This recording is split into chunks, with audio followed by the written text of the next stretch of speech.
Je vais vous montrer aujourd'hui un nouveau point que l'on utilise en broderie Schwalm, qui peut s'appeler sous différentes formes, soit le point de ruban ou le point de trait. Donc le voici illustré là. Il va vous servir pour encadrer une broderie traditionnelle. Donc là, c'est une sorte de broderie un petit peu broderie anglaise, pour entourer un petit motif. Donc là, j'ai brodé un petit motif en broderie Schwalm, donc une broderie à fil tiré et non coupé. Et nous allons faire un petit encadrement dans le même style que celui-ci.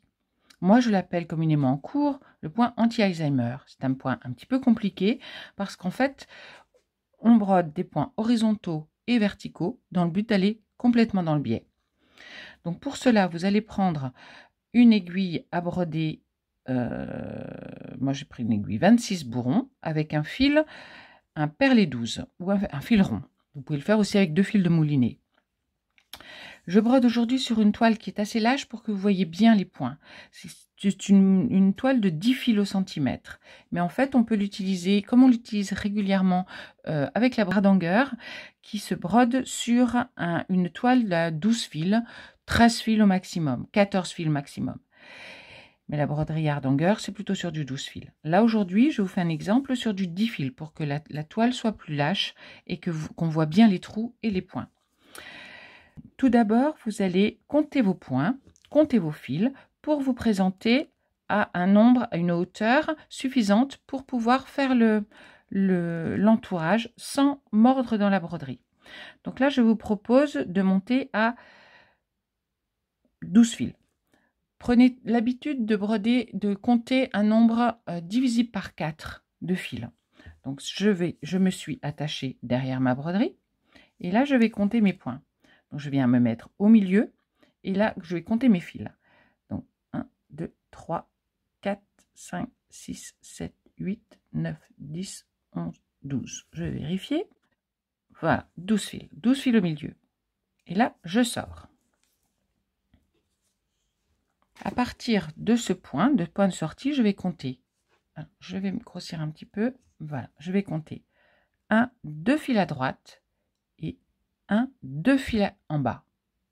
Et je vais faire un point horizontal de 2 fils. Je reprends.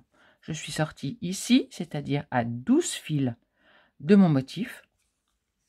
À l'aplomb du milieu, je vais compter 1, 2 fils à droite et 1, 2 fils en bas. Je dégage mon fil pour ne pas festonner et je fais un point horizontal de droite à gauche, pour les droitières, bien sûr.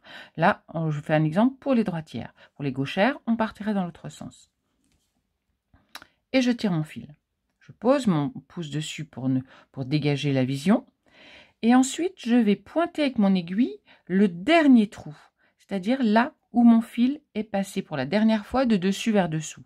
Je le pointe et je vais descendre de 2 fils. 1, 2. Et je fais un point vertical de bas en haut pour revenir exactement dans le trou. Et je tire. Et maintenant, horizontal.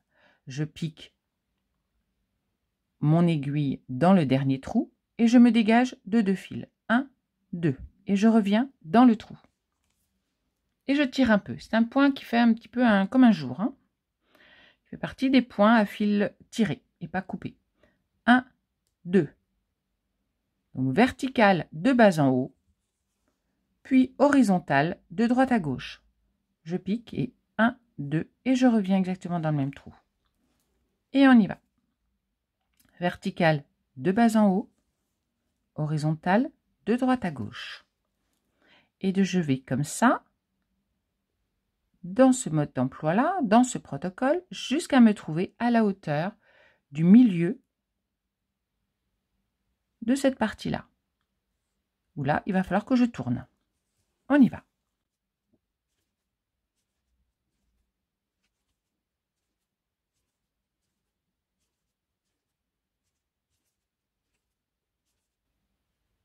Alors, j'arrive ici, je vais bientôt me trouver à l'aplomb du milieu. Ou à l'aplomb du milieu. Donc, ici, là. Et bien, j'y suis.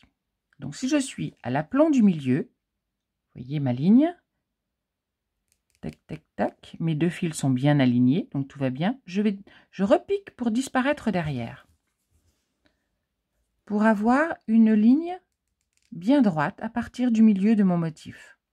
Là, je tourne mon ouvrage pour qu'il se retrouve à la verticale. Et je vais repointer par en dessous, là où mon fil est sorti la dernière fois, ici, là.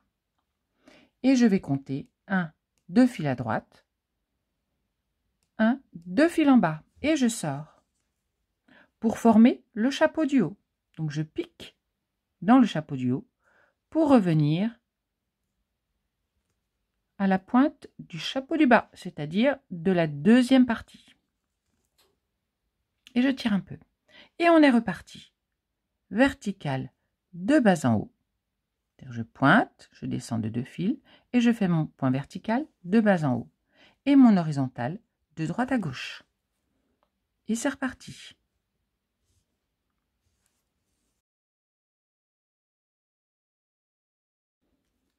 Je continue jusqu'à me retrouver au milieu de mon bloc. Donc l'aplomb va être ici. Voilà, j'ai encore quelques points à réaliser. Verticale de haut en bas. Et là, j'arrive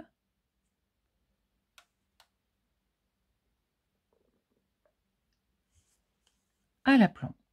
Ici, là, je me trouve bien au milieu et je mets mon fil derrière pour tourner mon ouvrage et reprendre mon virage. À partir du dernier point rentré, 1, 2 fils à droite, 1, 2 fils à gauche, en bas. Et je sors. Je forme le chapeau du haut pour ressortir à la pointe du chapeau du bas. Tac, et je repars. Verticale de bas en haut, horizontale de droite à gauche. Et voilà. Ensuite, je vous montrerai comment doubler ce point pour avoir une bordure comme celle-ci. À très bientôt.